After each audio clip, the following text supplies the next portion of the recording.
about some of your great moments in sport growing up, if that's all right with you. Jozy, first off, how you doing? I'm great, man. I'm happy to be here. All right, here we are again at another XTSC event, doing great things as an ambassador, helping out the organization and the kids as well, so we're very happy about that. Jozy Altidore, 16 years old, turned professional as a professional soccer player, 16 years old. So I know there's a lot of kids playing right now, XTSC across Canada and across the United States, who wonder, what was it like at 16 becoming a professional soccer player? I don't know.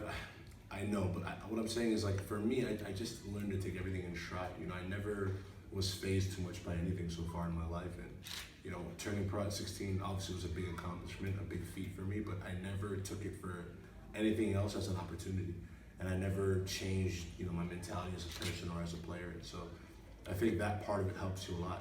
Keeping your feet on the ground, understanding that it's a blessing and it's a privilege, and not letting yourself get too ahead of kind of what's at stake and what needs to be done. So, obviously it was a big whirlwind for me, but it was a happy one in a sense, and I got to help my family out a lot and help do a lot of things in terms of a foundation and things like that. So I'm very proud and honored that I was able to get the opportunity so early. Some people don't like the big stage, but you only play on the big stage. Your first pro contract, playing with the New York Red Bull. It's not a small city. They're playing in New York, and now, of course, you're in Toronto, another big city. So what's it like playing on the big stage in the big cities in North America?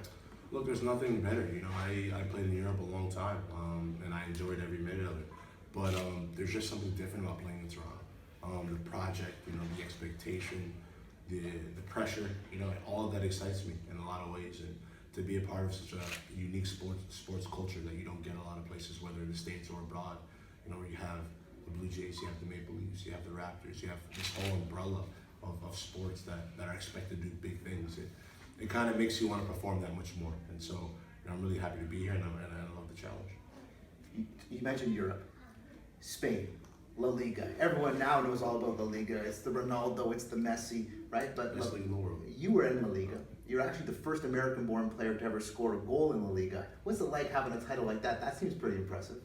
It's cool, but I don't pay attention to stuff like that. I mean, honestly, even when I did, play there, I didn't think about those type of things. I just thought of, the opportunity, and I think that's where I really honed my game and learned so much about soccer, playing there and with so many great players. And so, I was really fortunate, really lucky to be in a club that I was at with a lot of really great soccer minds, and I learned a lot. I learned a ton, and so now I just try to make sure that I keep those things with me and try to teach as much as I can to younger guys, and also help with the project being done. So obviously.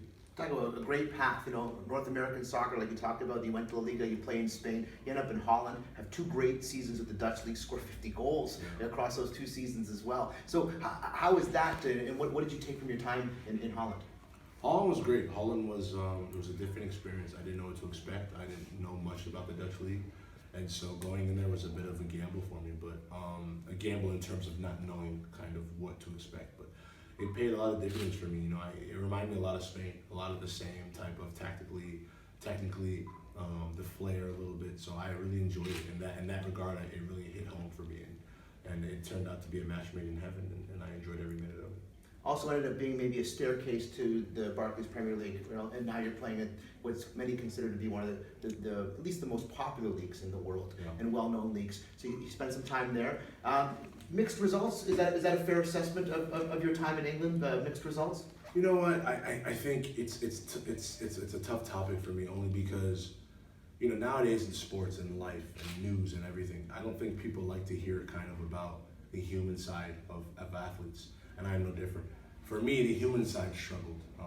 Off the field, I had a lot of different transitions, a lot of things going on, and at 20, I think it was 23, 24 years old, you're not equipped yet to kind of deal with those things, I don't think. And so life for me off the field wasn't good. I was going through a lot of things that I didn't know how to cope with.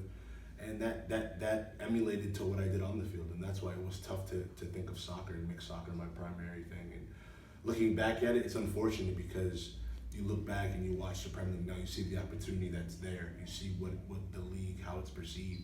But life just wasn't there for me at the moment. I had to deal with other things, and soccer wasn't even secondary. It was probably one of the last things on my mind. So it was a bit unfortunate for me in terms of the fans, the supporters there. I know they support the club heavily, But it was a good experience because I learned a lot. I grew as a man, and that's really important for me. And I'm looking at life now. You know, I have no regrets. I had to go through that situation in life to kind of put me to where I am now. Absolutely, the path led you to Toronto, right? And so that time in England, while it was turbulent at times, like you mentioned, it also ended up in, I guess, the swap between Jermaine Defoe and you, where Jermaine goes over there and you come here. And Jermaine had a similar bit of a struggle in his time over here, and now you swap places, and you both have great successes as you find the other side of the path. So, looking back on it now, all those steps along the way, were they the right steps to take you where you needed to get to? You know, I'll say something. Life is funny. Life, you can't cheat life. You know, life in the end you'll end up where you deserve to be, and you'll end up in a scenario where that's where you should be in. You know, this is where I am, and you know, looking at all the steps, what took me to get here. You know, I don't regret any of them, and they all shaped me to be the person I am today, the player I am today, and to put me in the situation that I am in today, which is to play for a club that has the same desire to improve, to play for a city that, you know, it's a beast that's ready to be awoken. And you know, we kind of fit the same attributes. So I'm happy to be here. I'm ecstatic, and I can't wait for what's to come. He's Jozy Altidore, folks. He is ambassador for the Extreme Toronto Sports Club, XTSC.ca, Toronto FC striker, U.S. Men's National Team striker. And Jozy, thanks for taking a few moments to share with us a little bit of your career path. Really appreciate it. Thanks for having me. No problem.